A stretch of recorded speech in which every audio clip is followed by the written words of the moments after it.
Pemirsa masih di IDX Season Closing dan di segmen ini kami akan mengajak Anda untuk menyimak topik pilihan yang berhasil dihimpun oleh tim redaksi kami.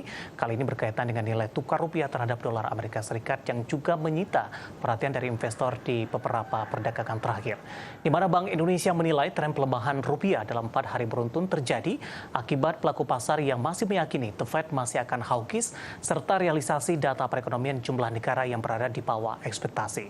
Lantas bagaimana proyeksi pergerakan kurs rupiah di sepanjang semester kedua di 2023 ini? Mari kita simak informasi selengkapnya dalam tayangan berikut ini. Kurs rupiah tercatat melemah selama 4 hari beruntun hingga penutupan perdagangan Senin 10 Juli 2023. Meski demikian, Bank Indonesia berharap pelemahan ini hanya bersifat temporer dan optimis kurs rupiah akan terus menguat di sepanjang semester 2 ini. Kepala Departemen Pengelolaan Moneter Bank Indonesia Edi Susianto seperti dikutip media mengatakan tren pelemahan rupiah yang terjadi saat ini dipicu adanya faktor eksternal dan internal. Edi mengatakan pelemahan rupiah terjadi akibat pelaku pasar yang meyakini bahwa kemungkinan suku bunga acuan Bank Sentral Amerika Serikat atau The Fed masih akan naik sampai dengan akhir tahun ini. Perkiraan para pelaku pasar terhadap masih naiknya Fed Fund Rate membuat investor meninggalkan pasar keuangan domestik.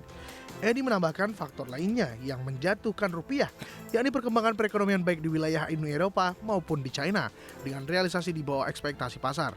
Kedua faktor tersebut mendorong pelaku pasar cenderung melakukan langkah risk off, di mana preferensi investor asing untuk memegang aset dalam mata uang dolar Amerika Serikat mengalami peningkatan. Di sisi lain, Bank Indonesia mencatat sepanjang tahun berjalan rupiah telah menguat sebesar 3,84%. Deputi Gubernur Senior Bank Indonesia Destri Damayanti dalam rapat kerja dengan Badan Anggaran DPR kemarin mencatatkan tingkat apresiasi tersebut menurutnya bahkan lebih baik dibandingkan dengan apresiasi mata uang India dan Filipina yang masing-masing hanya sebesar 0,86% dari 0,72% maupun mata uang Thailand yang terdepresiasi sebesar 1,9%. Destri menilai rupiah masih berpeluang menguat di semester 2 ini. Seiring dengan perbaikan fundamental ekonomi, salah satunya surplus pada transaksi berjalan. Dan ke depan, Bank Indonesia masih melihat ruang apresiasi nilai tukar rupiah masih ada di tengah surplus transaksi berjalan, dan kami perkirakan juga masuknya aliran modal asing seiring dengan prospek pertumbuhan ekonomi yang kuat, inflasi yang rendah, serta imbal hasil aset keuangan domestik yang masih menarik.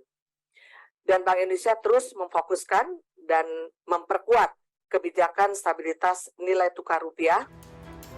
Untuk menjaga stabilitas nilai tukar rupiah, Bank Indonesia terus melakukan sejumlah langkah intervensi serta operasi. Dari Jakarta, Raharjo Patmo untuk IDX Channel.